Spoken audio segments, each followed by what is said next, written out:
Pues se pongan de pie para leer esta porción, este verso tan precioso de la palabra. No lo dirán de memoria, ya lo dirán. Salmo 119, 89. Vamos a ver. Tengo que buscarlo, ¿verdad? Lo aprendí de los años. Yo aprendí ese versículo en el año 71. No se me olvidó, donde estaba el instituto. Aquí vamos. Para siempre, oh Jehová, permanece tu palabra. Siempre. Una vez más. Para siempre, oh Jehová, permanece tu palabra. Bien, ahora vamos a leer el versículo 90. De generación en generación es tu fidelidad.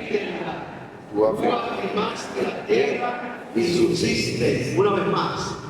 De generación en generación es tu fidelidad. Tú afirmaste la tierra y subsiste. Gracias, Señor. Que tu palabra es viva y eficaz a nuestros corazones, a la vida, al mundo. Gracias por este privilegio de tenerla, de leerla, de tratarla, de saber que es un milagro que nos da de tener esta bendición. Que muchos países, cuantos hermanos en el mundo quisieran tener esa libertad, quisieran tener un pedazo, un trozo de la Biblia para leer. Nosotros la tenemos y a veces no la apreciamos. Gracias por esta bendición. Que hoy, oh Señor, podamos gozar en ella. En nombre de Jesús. Amén. Gracias.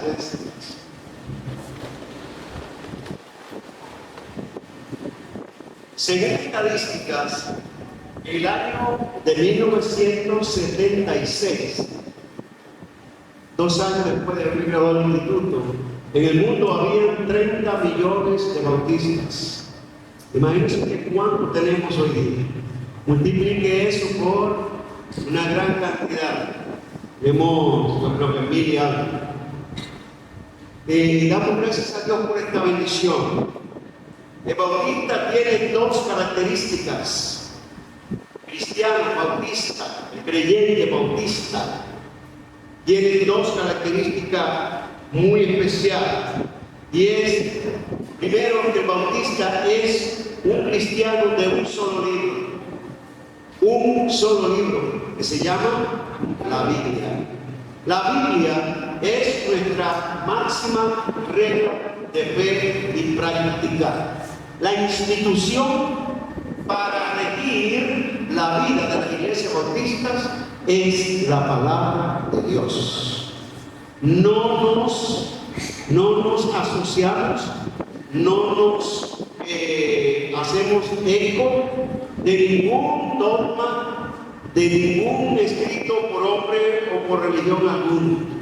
Todo lo que está fuera de la palabra de Dios en su tiempo, en las dispensaciones, que son 7, nosotros lo aclatamos como palabra inspirada por Dios, repitiendo lo que dice 2 Corintios, 2 Timoteo 3:16. Toda la escritura es inspirada por Dios y útil para enseñar, para redarguir, para corregir, para instruir en justicia, con un propósito de que el hombre de Dios sea enteramente preparado para toda buena obra.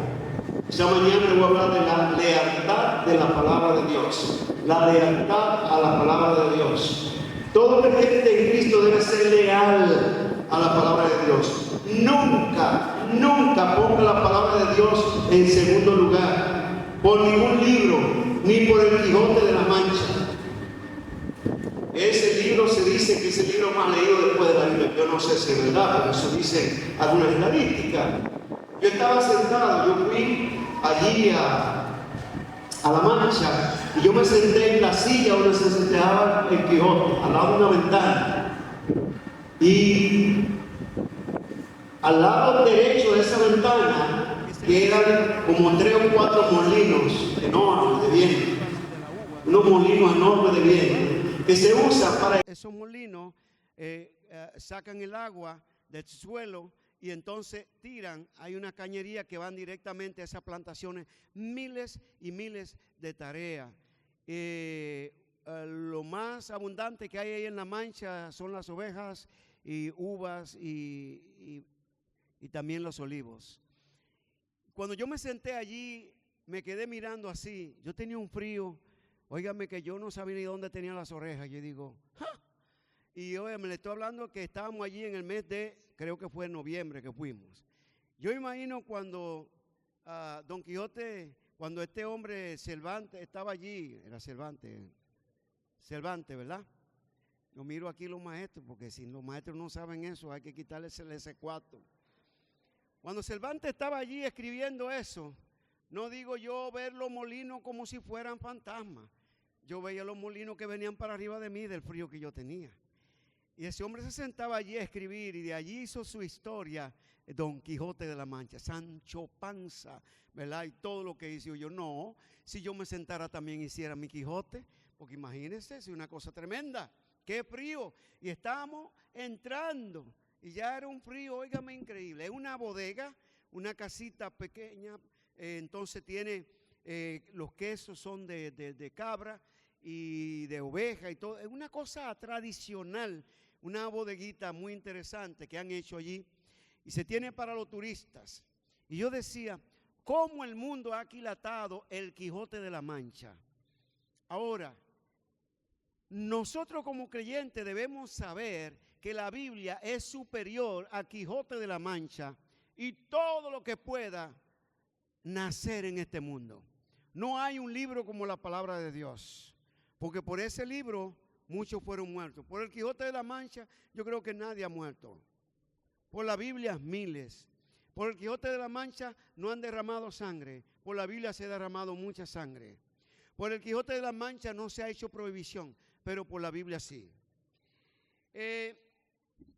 Fíjense que aquí en la República Dominicana nosotros tenemos el privilegio de tener la Biblia en nuestro escudo. La única nación del mundo, óigalo bien, oiga bien esto, la única nación del mundo que tiene la Biblia en su escudo y que tiene un versículo bíblico de San Juan que dice 9:36, y si conoceréis la verdad, y la verdad os hará libre, fundada sobre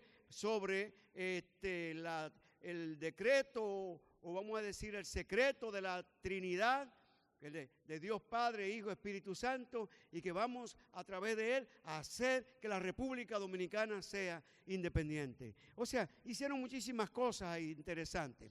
Pero lo que le quiero llamar la atención es que el fundamento de nuestra nación está basado en la palabra de Dios. Correcta o incorrectamente que la usaron, ese no es nuestro problema. Lo que sí nos interesa y es maravilloso es que la República Dominicana, su base está, su fundación está basado en la palabra de Dios, al igual que los Estados Unidos.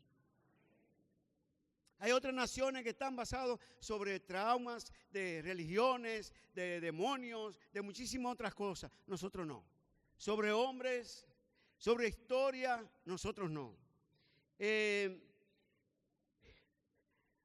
Hubo un hombre francés, para que usted vea cómo Dios salva su palabra, llamado apellido Voltaire.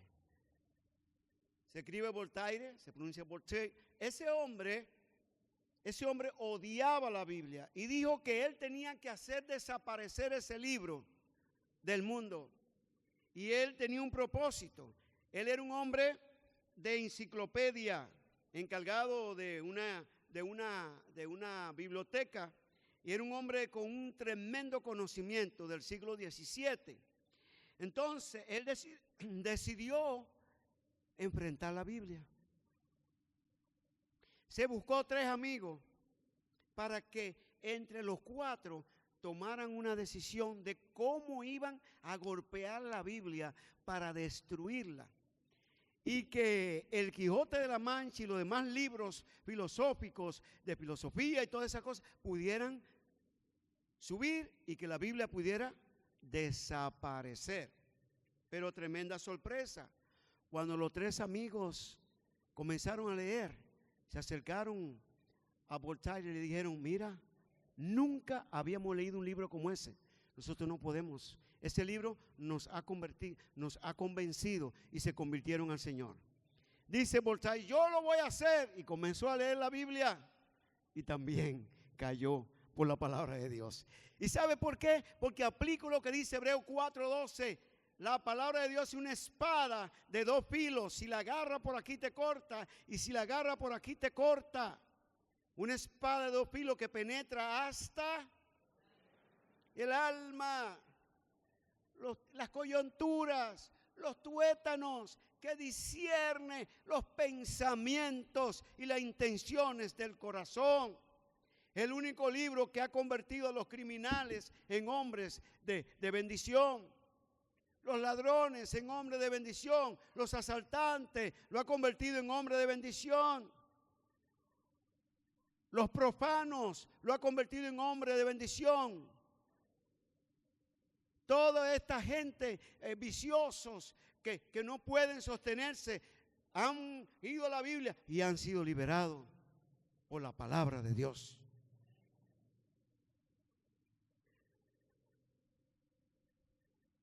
La generación por generación, la Biblia mantiene su fidelidad. La Biblia no cambia, no cambia. Nosotros debemos ser leales a la palabra de Dios porque Dios ha establecido su palabra en la tierra para que el hombre pueda leerla, asentirla, comerla, como dijo el profeta Jeremías. Fueron halladas tus palabras y yo las comí y tu palabra me fue por gozo, por alegría de mi corazón, porque tu nombre se invocó sobre mí, oh Jehová, Dios de los ejércitos. Cíteme otro libro que pueda decirse de eso.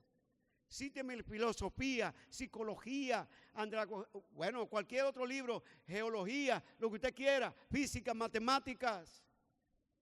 Hay algunos, Guadalupe, tú has leído algunos que dice así, la matemática ha cambiado el corazón.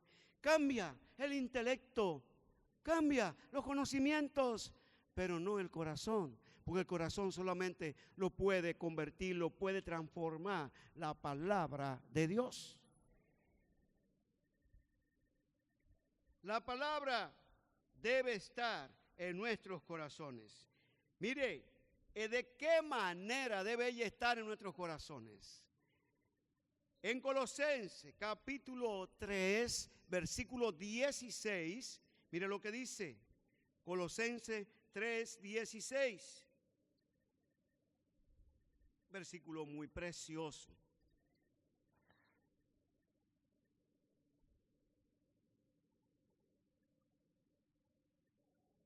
¿Ya lo tienen? La palabra de Cristo more. Yo quiero ir para que usted vaya tomando cada palabra. More en abundancia. ¿Cómo debe morar la palabra en su corazón? Y si usted no la lee, ¿usted cree que va a morar en abundancia? More en abundancia en vosotros, enseñándoos y exhortándoos unos a otros en toda sabiduría. Ahora yo te voy a preguntar a ti, si tú no lees la palabra, si tú no estudias la palabra, entonces tú podrás exhortar, podrás enseñar a otro.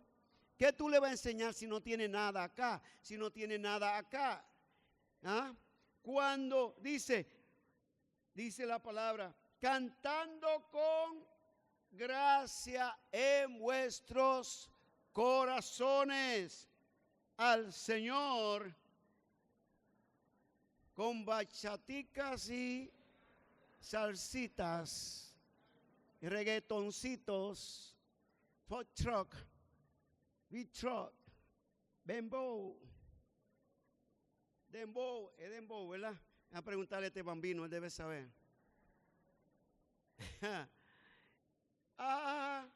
¿Qué dice ahí? Cantando al Señor en nuestros corazones con salmos e himnos y cánticos espirituales. La palabra está llena de cánticos espirituales. Los salmos, la mayoría son cánticos espirituales. Y hay un montón de escrito en la palabra que tú puedes cantarlo.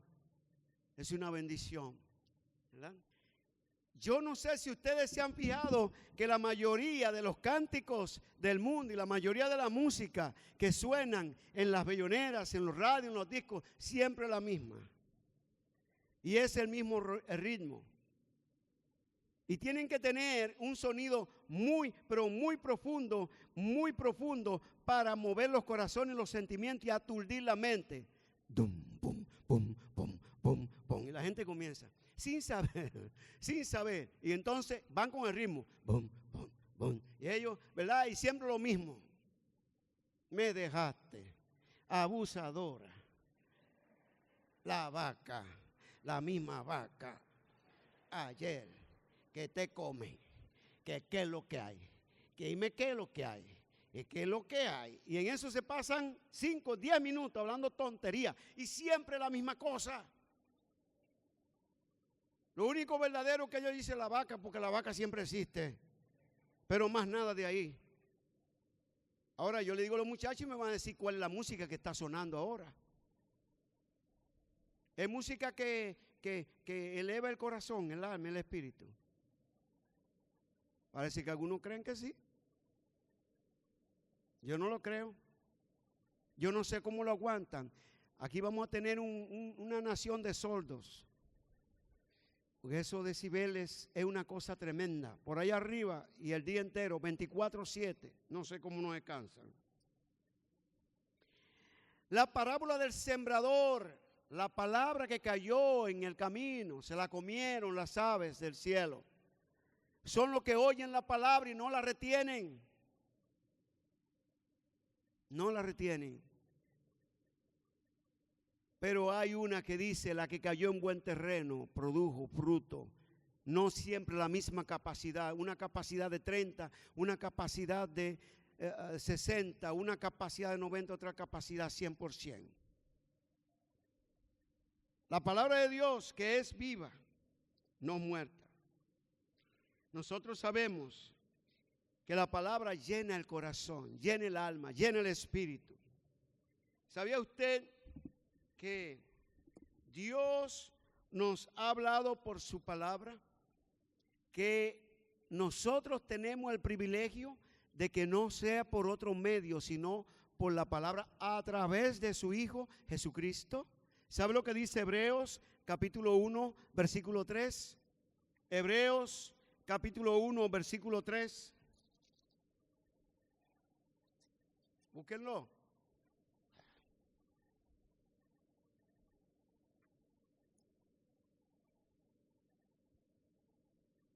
Que dice, en el cual, Hebreo 3, dice, voy a leer el 3 primero, luego voy a leer el contexto. El cual, siendo el resplandor de su gloria y la imagen misma de su sustancia, y quien sustenta todas las cosas con la palabra de su poder. Oiga, la palabra de su poder, habiendo efectuado la purificación de nuestros corazones, por medio de sí mismo, se sentó a la diestra la majestad en las alturas. En estos postreros días, en estos días de la gracia, versículo 2, dice, en estos postreros días, ¿qué pasó? Nos ha hablado por el Hijo, a quien constituyó heredero de todo y por quien asimismo hizo el universo. Dios ha hablado a través de su Hijo y el Hijo habla a través de la palabra. Ese es el orden divino. Cualquier otra cosa está fuera de lugar. Como yo decía en días pasados, olvídese de los profetas y de los apóstoles y eso. En estos días oí y me reí mucho porque dijeron que hubo uno que dijo que él era un querubín y que se ofendió porque un hermano se acercó y no le dio su honor. Le digo, hermano, usted me está faltando el respeto, yo soy un querubín. Ahora, yo sé dónde que él tiene el querubín, aquí. Aquí. Se dice que el ser humano tiene 5 sentidos, ¿verdad? Pero este solamente tenía 3 y tenía uno flojo. Porque ¿cómo va a hablar de querubín si los querubines en un asunto son ángeles de Dios que tienen un trabajo tremendo? Y cuando venga el Señor va a ser un tremendo trabajo cuando estemos con el Señor. Querubín protector, así se le llamaba a Satanás. Entonces, óigame, ¿cómo puede ser un querubín? Los bautistas tienen que tener en claro, bien claro, que solamente hay una sola revelación. Esa es la palabra de Dios, la Biblia. Que ustedes están claros cuál fue el último profeta. Juan. Ahí lo dice. Él dice, los profetas fueron hasta Juan. ¿Sabe usted dónde está eso? ¿Ah? Usted lo dice. Usted tiene que buscar y enseñárselo a la gente. Los profetas fueron hasta Juan. Oye, y si la palabra de Dios lo dice, ahí está. ¿Quién lo encontró? ¿Ustedes ven? Tenemos que tener la palabra de Dios. Y los apóstoles fueron hasta. ¿Y dónde lo dice? Dos tareas. Dos tareas. Ya con asunto de los celulares y la concordancia, usted lo va a encontrar fácil, pero ni aún así lo han encontrado todavía. Díganselo a los hermanos. Hay un hermano que lo sabe ya. ¿Él lo encontró? Me van a hacer llorar. No he encontrado. Le voy a dar un secreto. ¿Dónde dice eso? En la Biblia. Búsquenlo.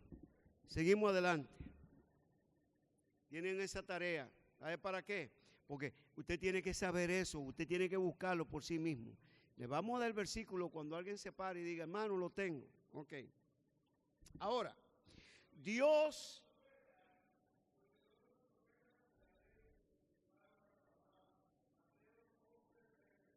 Mateo 11, 13. Así que ya anótenlo, anótenlo, anótenlo. Falta nada más de Pablo. Nadie, todavía. Mateo 11, allí 13. Usted lo busca, bien, lo busca y entonces lo leemos. Y nadie puede decirle a usted que no es así. Mateo 11:13, todo, porque todos, están hablando ahí desde los días de Juan Bautista hasta ahora, el reino de los cielos sufre violencia y los violentos lo arrebatan. Porque todos los profetas y la ley profetizaron hasta Juan, hasta Juan. Usted puede encontrarlo también en otra porción. Mateo 17, 10 al 13 también lo habla.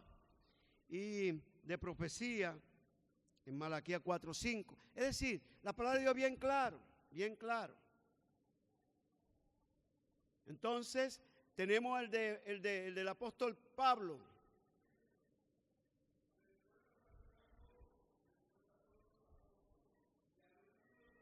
Como un abortivo.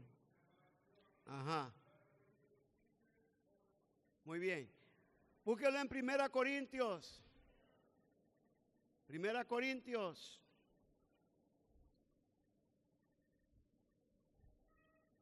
Está bueno ese celular. Hablen con Miguel, compren un celular como el de Miguel.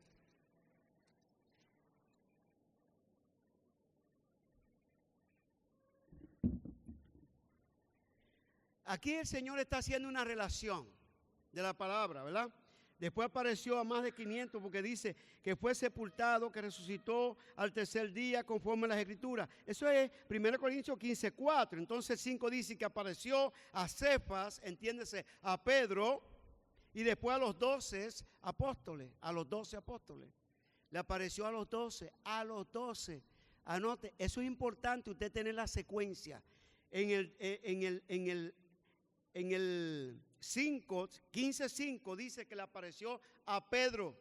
15:5 de 1 Corintios, a Pedro. Después en el 6 apareció a más de ¿cuántos?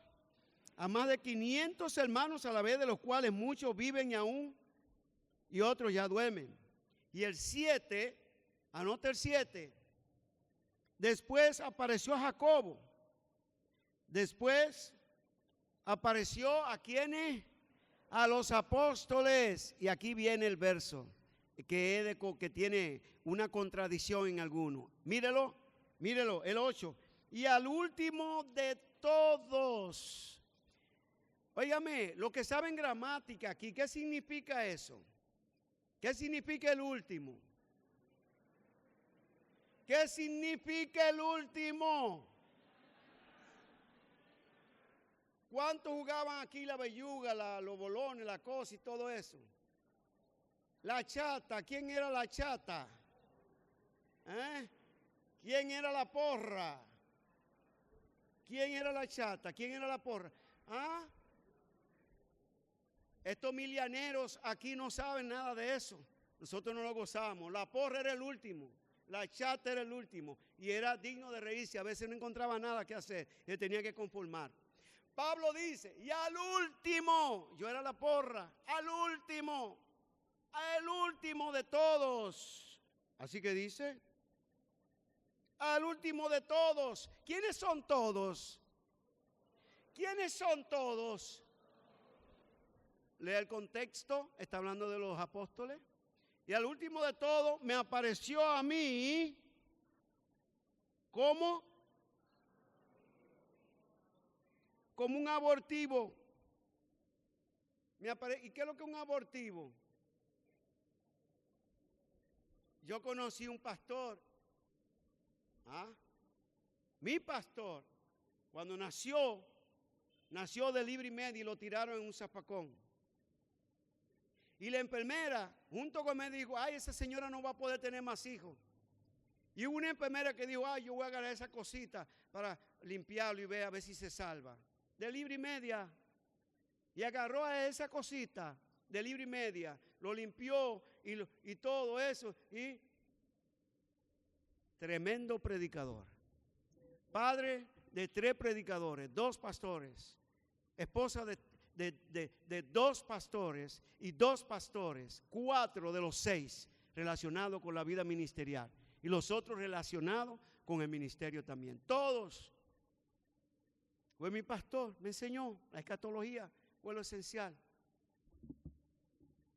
Miles fueron afectados por su carrera. Un matemático tremendo. Se salvó y duró 69 años de vida. ¿Qué le parece? Al último de todo, como un abortivo. Un abortivo es algo que está, que casi no está. Que tiene vida, pero se puede morir. Bueno, ya cuando el apóstol Pablo murió, ya no hay más apóstoles. No hay más apóstoles. Lo demás es mojiganga. Ni hay profeta después de Juan, ni hay apóstoles después de Pablo. No le crea todo eso mojigangoso. Yo sé que hay muchos de ustedes que oyen la radio, por ahí la televisión. Ahora el apóstol. Incluso allá está apóstolas. Oh, pero yo no sabía que había apóstolas porque yo he leído la Biblia y nunca he visto esa palabra. ¿Usted ha visto que el Señor andaba con apóstolas? No. ¿Se han inventado apóstolas? Ahora viene el profeta Simón. Pero venga acá, ¿y qué falta de respeto es eso a la palabra de Dios? Entonces se la quieren echar. Y si usted no le dice eso, yo le dije a ustedes cuando estaba predicando diciendo que vino uno aquí y me dijo, ya usted no puede ser llamado pastor. Digo yo, ¿y qué? Ya usted es un profeta. Digo, déjese de cosas. Un apóstol me dijo, usted es un apóstol. Digo, déjese de cosas. Y yo no quiero que el Señor ya me agarre las orejas. Ya no, eso no existe. Y le mostré con la Biblia. Y entonces se queda con la boca abierta y me dice, ¿y por qué ellos se llaman apóstoles? Digo yo, porque primero por ignorancia de la palabra, que no estudian la palabra, y segundo porque les gustan los títulos y quieren llamar la atención y creen que son más importantes si se les dice apóstol o profeta. Así es. No lo hay. Lo que hay son hermanos en Cristo Jesús, pastores y maestros evangelistas. Eso es lo que hay. Léase Efesios 4, léase 1 Corintios. Eso es lo que hay. Pastores, maestros, evangelistas. Eso es lo que tenemos hoy día. Y eso es lo que somos. Maestros, pastores, evangelistas. Los que fundan iglesias, los que ganan almas, los evangelistas, ¿verdad? Que andan por ahí. Entonces los conferencistas que dan campaña, esos son conferencistas. Maestros, los que enseñan la palabra de Dios. Eso es lo que existe en la Biblia, no hay más nada. Ahora, si usted ha creído otra cosa, que lo ha oído por tanto tiempo, lo siento, pero usted está mal informado. Podemos sentar, yo le demuestro con la palabra que no va a encontrar eso que ellos dicen que son. ¿Cómo llegó la Biblia?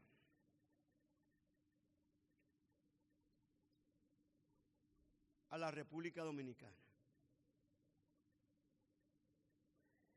¿Por qué hubo tanto problema con el asunto de la doctrina en las iglesias? Bueno, porque cada iglesia tenía su carta. Los efesios tenían su carta, pero no tenía Corinto. Corinto tenía su carta, pero no tenía los efesios ni tesalonicenses. Los tesalonicenses tenían su carta, pero no tenían a Filipenses. Los filipenses tenían su carta, pero no tenían a Timoteo. Entonces, cada quien tenía su carta y todo eso, y comenzaron las desinformaciones. Al morir los apóstoles, al morir los que estaban al frente de la obra, hubo un grupo que se levantó y dijeron que ellos eran los padres de la iglesia en sustitución de los apóstoles.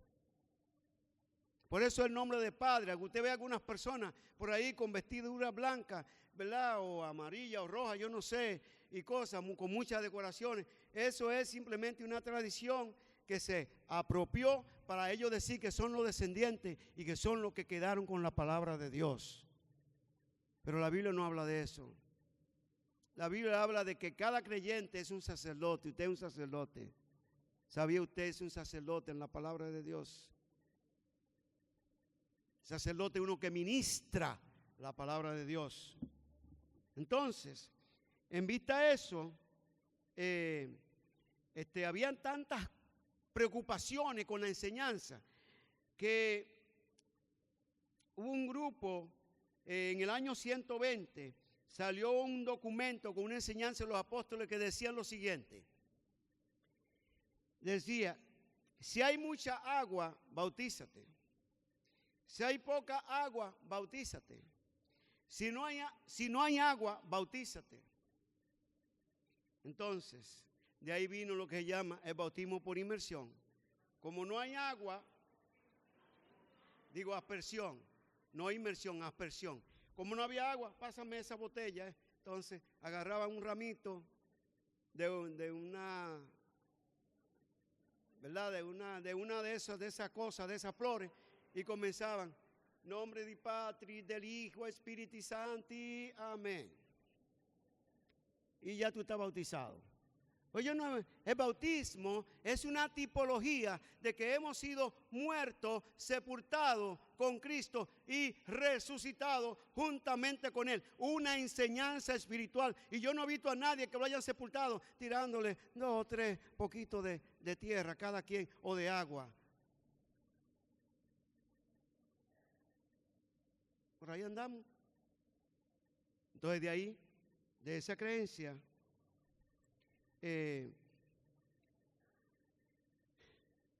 comenzó el problema del bautismo. En el año 150 habían cristianos montonistas que hablaban en diferentes lenguas, según ellos, y daban profecía, creían más en sus profecías y en lo que ellos decían que en la Biblia, y de ahí vino lo que se llama la Gran Iglesia Católica Romana en el año 593. ¿Está bien? Dando más prioridad a la tradición que a la palabra de Dios, diciendo que el superior de esa iglesia era el vicario de Cristo.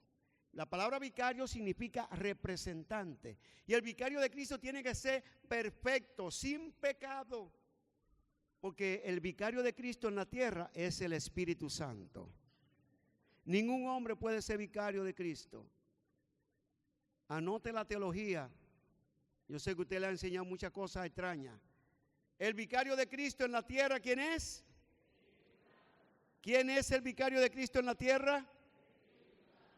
Ustedes hablan, ¿eh? ¿Quién es el vicario de Cristo en la tierra? Oh, sí, qué bueno. Muchas gracias. ¿Quién es el vicario de Cristo aquí en la tierra? ¿Quién es el vicario de Cristo aquí en la tierra? Entonces todos decimos, ¿quién es el vicario de Cristo en la tierra? Ningún hombre puede tomar esa posesión ni esa posición. Es demasiado grande. Somos representantes de Cristo. Somos estandartes de la palabra. Somos pastores, somos maestros, somos evangelistas, somos predicadores, pero nunca seremos representantes de Cristo como para decir que tenemos la potestad de perdonar los pecados del hombre. El vicario de Cristo es el Espíritu Santo aquí en la tierra. Ahora, ¿sabe cómo llegó la Biblia aquí? La segunda vez que lo pregunto. Ustedes están ahorita, él nos dijo, pues yo lo voy a decir ahora. 3 maneras de cómo llegó la Biblia. La primera, el 12 de octubre de 1492, algunos sacerdotes de los dominicos trajeron Biblia, trajeron en el barco muchas Biblias después del descubrimiento para que enseñara a los aborígenes y para ellos mismos leerla aquí en la República Dominicana. 1492, por primera vez llega la Biblia. Segundo, la Biblia llega aquí de una manera a la República Dominicana por un decreto del presidente Petión. Estamos hablando de cuando nosotros fuimos invadidos por la parte oeste de la República Dominicana. Y el presidente Boyer, lo que el hermano Javier debe estarse recordando ya de la obra de Duarte. El presidente Boyer, cuando invadió la isla, la parte este, que es la española, que es la República Dominicana, de Jimaní y Dajabón, Pedernal y Montecristi para acá, es la parte española, y de ahí para allá es la parte occidental. Pues entonces cuando Boyer invadió esa parte, trajeron Biblias por montones. Y ahí comenzó la proliferación de la palabra de Dios. Y en tercer lugar, hubo Biblia aquí en la República Dominicana por los piratas de Inglaterra, Holanda y Portugal. Los 3 piratas más importantes que llegaron aquí a la isla de Santo Domingo. Ellos trajeron Biblias también, los piratas. Traían la Biblia como una manera de intercambiar. Biblias por alimentos, Biblia por oro, Biblia por... Era un negocio, pero la trajeron. Y eso es lo que vale, eso es lo que cuenta. Sin embargo, hubo un tiempo en que recogieron todas las Biblias y las llevaron al Parque Colón y quemaron 300 Biblias porque dijeron que ese libro no se podía leer. En el 92, cuando vinieron, no había prohibición, pero ya se prohibía la Biblia y por eso quemaron más de 300 Biblias en el Parque Colón. Gracias, Señor, ya no nos quitan nuestra Biblia para quemarla. Tenemos nuestra Biblia, la palabra de Dios. Entonces, mis hermanos, vamos a darle gracias a Dios por el libro que el Señor nos ha dado. En África, muchos lugares de África, en Asia, muchos lugares de Asia, quisieran tener la Biblia, pero no pueden. Por ejemplo, en el Congo, en Biafra, esos lugares, oye, a machete matan a los que leen la Biblia, a los cristianos. En otros lugares, en Afganistán, en Pakistán, todos esos lugares por ahí, de Dubái y eso y todo, no se puede leer la Biblia públicamente. Y en lugares lejos y los campos matan a los que leen la Biblia. En las ciudades le permiten, más o menos con permiso del gobierno. Nosotros no tenemos nada de esos problemas y debemos darle gracias a Dios por esta bendición.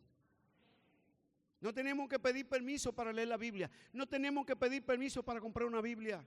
Tenemos la Biblia, la palabra de Dios a nuestras manos. Y podemos en cualquier momento agarrar la Biblia y decir, gracias Señor por este libro. Gracias. Tu palabra inspirada. Aquí está. Lo que diga fulano de tal fuera de aquí, no interesa. Lo que dice la palabra de Dios, toda ella es inspirada por Dios. Lea su Biblia, guarde su Biblia. No deje que coja polvo. Póngale la mano, ábrala, léala, lea el libro. Si usted no sabe cómo leer la Biblia, comience por Esther, comience por Ruth, comience con Eclesiastés, comience por Proverbios, comience por los Salmos, pero comience a leer Biblia y luego váyase al principio, a Génesis, lea la palabra de Dios, y cuando su cabeza se llene de la palabra de Dios, el mundo no podrá entrar en tu cabeza. Porque cuando un recipiente se llena, no cabe más. Llénate de la palabra de Dios. Lee la Biblia. Lee en la mañana. Lee a mediodía. Lee en la tarde. Lee en la noche. Cuando tú puedas, léela. Pero léela. No pase un día sin leer la palabra de Dios. Ese es nuestro alimento espiritual. Así como comemos 3 veces. ¿Cuántos de ustedes se olvidan de comer al día? ¿Ah? Hay algunos que no se han desayunado. Yo lo sé porque me miran con los ojitos ya así. Y apenas son las 10:26 de la mañana. Ya me está mirando con los ojitos de, por favor, necesito la empanada de allí, de la hermana. El cuerpo necesita comida, pero el cuerpo necesita también el alimento espiritual, la palabra de Dios. Vamos a comerla. Coma la palabra, lea la palabra, predique la palabra, defienda la palabra en el tren, en el carro, en las esquinas, en las calles, porque dice la palabra en Hechos 5:42, todos los días por las calles, ¿verdad? Por las casas, no cesaban de enseñar y de predicar el evangelio de Jesucristo.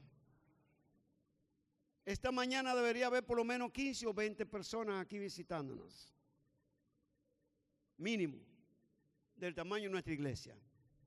Tenemos que traer la gente, tenemos que invitarlos, tenemos que ir por ellos. Cuando yo era muchacho, yo iba, cuando ganaba una persona, yo iba y lo buscaba. No tenía vehículo, solamente tenía el vehículo de Fernando. Un rato a pie, otro caminando. Y yo me sentaba en la sala y digo, báñate, yo te espero. Y lo esperaba, y yo esperaba a esos muchachos, y nos íbamos. Hoy día muchos de ellos son pastores y predicadores.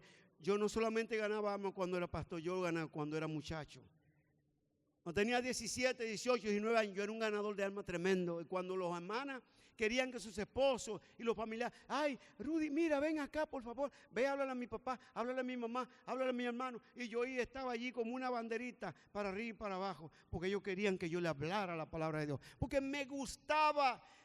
Me gusta, me fascina hablar la palabra de Dios, a ganar las almas perdidas para Cristo Jesús. Lo que pasa es que usted no sabe lo bueno que es eso.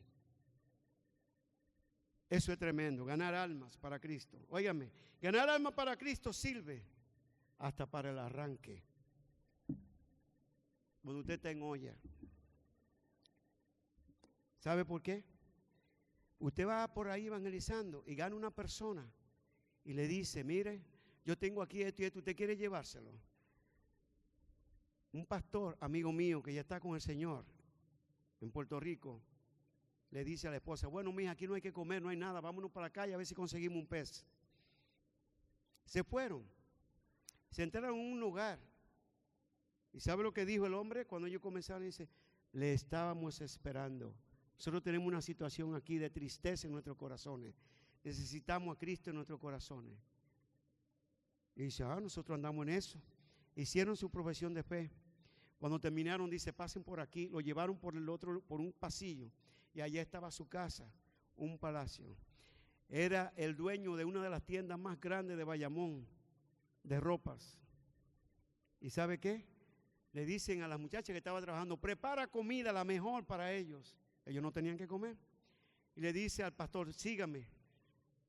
Agarre media docena de trajes de lo que usted quiera ahí, de primera.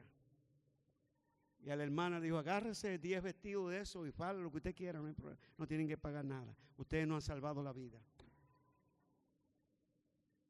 No fue un pez grande, fue un pez grande, ¿o no? Si se hubiesen quedado en su casa sentado, si se hubiesen quedado en su casa sentado, hubiesen tenido 6 trajes, 10 vestidos, un banquete, unos amigos que fueron amigos para toda la vida, que ganaron a otras personas con dinero para Cristo Jesús. Salga, busque a los perdidos para Cristo. Predíquele la palabra de Dios, predique la palabra de Dios, predique la palabra de Dios, dé la palabra de Dios. Ella es vida, Jesús, el camino, la verdad y la vida.